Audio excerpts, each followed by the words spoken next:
मागील अनेक वर्षापासून नगर परिषदेवर प्रशासनाचे राज्य होते। पालिकेच्या निवडणुका झाल्या आणि सर्व नगरसेवक हे कामाला लागले। सत्ताधारी पक्षासोबत विरोधी पक्ष हे जर सभागृहात असतील तरच जनतेचे कामे होतील, शहराचा विकासही होतो। परंतु विरोधकांनी विरोध करायचाच नाही असं दिग्रस नगर परिषदेच्या सत्ताधारी पक्षातील नगरसेवकांनी आगळी वेगळी भूमिका घेतल्याचे निदर्शनास येत आहे। मूकनाईकच्या दर्शकांनो, धर्मराज गायकवाडचा आपणास नमस्कार। तर चला पाहूयात मागील अनेक वर्षापासून न सुटलेला पाणी प्रश्न। येणाऱ्या काळात रमजान महिना आणि सोबतच येणारा उन्हाळा, यापूर्वीच पाण्याचा प्रश्न सुटला पाहिजे। पाणी पुरवठा करण्यासाठी काही अडचण आहे का, यासाठी उबाटा गटाच्या नगराध्यक्षा तथा नगरसेवक यांनी देवनगर येथील जलशुद्धीकरण केंद्राला भेट दिली आणि तेथील समस्या जाणून घेऊन काही तोडगा निघेल का याची पाहणी केली। या ठिकाणी विरोध करायचा म्हणून नाही, तर आपल्याला जनतेने निवडून दिले आहे, येणाऱ्या काळात पाणी प्रश्नाने भेडसावले नाही पाहिजे, यासाठी उबाटा गटाच्या सर्व नगरसेवक आणि नगराध्यक्षांनी समस्या जाणून घेण्याचा प्रयत्न केला। परंतु सत्ताधारी पक्षातील नगरसेवकांना मात्र याची बहुतेक झोंबली असावी, म्हणूनच त्यांनी तडकाफडकी बातमी व्हायरल करून आम्हीच किती कर्तव्यदक्ष आहोत असे भासवण्याचा प्रयत्न केला। परंतु ज्यांनी अनेक वर्ष नगर परिषदेवर राज्य केले त्यांनी आजपर्यंत पाणी प्रश्न हा सोडवलाच नाही। विशेष म्हणजे ज्या अधिकाऱ्याला ते सोबत घेऊन गेले ते बांधकाम अभियंता आहेत। पाणी पुरवठा अभियंत्याचा पत्ताच नाही। ज्यांना पाणी पुरवठ्याचा अनुभव नाही अशा अभियंत्याला सोबत घेऊन ते काय काम करत असतील त्यांनाच माहीत। असो, काही हरकत नाही, जनतेला मात्र शुद्ध आणि अखंडित पाणी पुरवठा मिळाला पाहिजे हीच अपेक्षा। तर चला पाहूयात उबाटा गटाने जलशुद्धी केंद्रावरील प्रत्यक्ष केलेल्या पाहणीच्या माध्यमातून। देवनगर फिल्टर प्लांट पे हम सभी नगर सेवक और नगर अध्यक्ष मैडम पानी का जो नियोजन है वो देखने के लिए, और जो हमारा प्रभाग है समझो संभाजी नगर, गौरीपुरा, चांदनगर, मोती नगर, ये एरिया को जैसा हर साल महीनों गिनती पानी नहीं आता, एक महीना 15 दिन 20 दिन ऐसा हर पानी आता।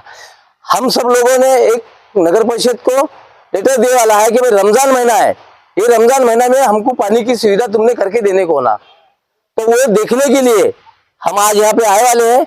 हमने देखे पानी इस प्लांट पे भरमुख पानी है, पूरे गांव को एक दिन आड़ पानी मिल सके ऐसा पानी यहाँ पे मौजूद रहने के बाद में नगर परिषद के लोग, कर्मचारी बोलो या खुद हम बोलो, ये नियोजन में कहाँ पे कम गिरे और हमको पानी से वंचित क्यों रहना पड़ रहा, यही मुआयना करने के लिए हम सब लोग यहाँ पे आए वाले थे। आज हमने देखे, हमको यहाँ पे ऐसा लग रहा है कि भाई टोटली जो काम है ये बहुत सारी नगर पालिका के हमारे जो कर्मचारी है, जो नियोजन है वहां पे हम कम गिर रहे, हम इसकी सजा लोगों को दे रहे। लोग जो प्यासे रह रहे, इसका मतलब ये समझो कि भाई ये नियोजन की कमी की वजह से प्यासे रहे। आज वही देखने के लिए और उसकी पूर्तता करने के वास्ते हम लोग सब यहाँ पे आए वाले हैं। 3 दिन आड़ या 2 दिन आड़ हमको अगर से पानी नहीं मिलता है तो यहाँ से काम हम खुद होके हमारे हाथ से हम चालू करेंगे, चाहे उसके लिए अगर से कोई इनके पास में कोई निधि नहीं होगा या इनको कोई पैसों की पूर्तता होगी, हम खुद भीख मांगो आंदोलन करके, भीख मांग कर पैसा जमा करके हम लोग वर्गनी करके हम यहाँ से पानी ले जाने की कोशिश करेंगे। और रमजान महीने में हमको कोई भी हालत में उस एरिया को पानी पुराना है, बस ये उद्देश्य से हम यहाँ पे आए वाले। आज दिग्रस शहरामध्ये जो पाण्याचा मोठ्या प्रमाणामध्ये प्रश्न भेडसावत आहे, उन्हाळा सुरू झालेला आहे, या दरम्यान रमजान महिना सुद्धा आता सुरू होत आहे। त्यासाठी दिग्रस मधील गावकऱ्यांना पाण्याची अत्यंत गरज आहे आणि अशा या स्थितीमध्ये आम्ही इथे पाण्याचं नियोजन, पाण्याची व्यवस्था, पाणी पुरवठा कशा पद्धतीने होतो आहे, कशा प्रकारे करता येईल यासाठी आम्ही इंजिनियर साहेब तोर साहेबांना सोबत घेऊन आलेला आहोत आणि त्यातून हे लवकरच मार्ग काढतील आणि नगर परिषदच्या अंडर मध्ये गावकरी लोकांना पाणी पुरवठा कसा चांगला होईल यासाठी आम्ही सर्व पाठपुरावा करू आणि नक्कीच दिग्रसवासियांना पाण्यासाठी जो त्यांचा प्रश्न आहे ते लवकरच पूर्ण करण्यासाठी आम्ही प्रयत्न करू। देवनगर या ठिकाणी पाण्याची व्यवस्था, पाणी पुरवठ्याचे प्रॉब्लेम आणि त्यावरील उपाय काय आहेत यासाठी उबाटा गटाचे सर्व पदाधिकारी, नगराध्यक्षा मॅडम या ठिकाणी आलेले आहेत।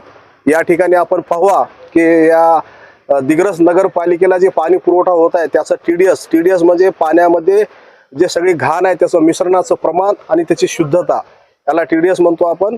तर सन्माननीय रवींद्र काका चालू करा मीटर, थांबा 1 मिनिट। या ठिकाणी 0 आलेला आहे आणि टाका पाण्यात सोडत आहे, जाऊ द्या खाली बस। तर या ठिकाणी पहा 208 टीडीएसचं प्रमाण आहे। 208 म्हणजे शरीराला अत्यंत घातक। 150च्या वर जर आपण टीडीएस शरीराला पिलं तर आपल्या शरीरामध्ये अनेक आजार होतात। मुतखडा असो, किडनी स्टोन असो किंवा शरीरातले जेवढे आजार आहेत ते 150च्या वर जर टीडीएस गेलं तर आपल्याला आजाराचं त्या ठिकाणी आपण पाण्याच्या माध्यमातून आमंत्रण देतो। तर हे अशा पद्धतीनं हे आपली नगर परिषद आपल्याला पाणी पाजवत आहे। 200च्या वर टीडीएस आहे। तर यावर आता उबाटा गटाचे सर्व नेते आहेत, त्यांनी लवकरात लवकर उपाय करण्यासाठी या ठिकाणी आलेले आहेत।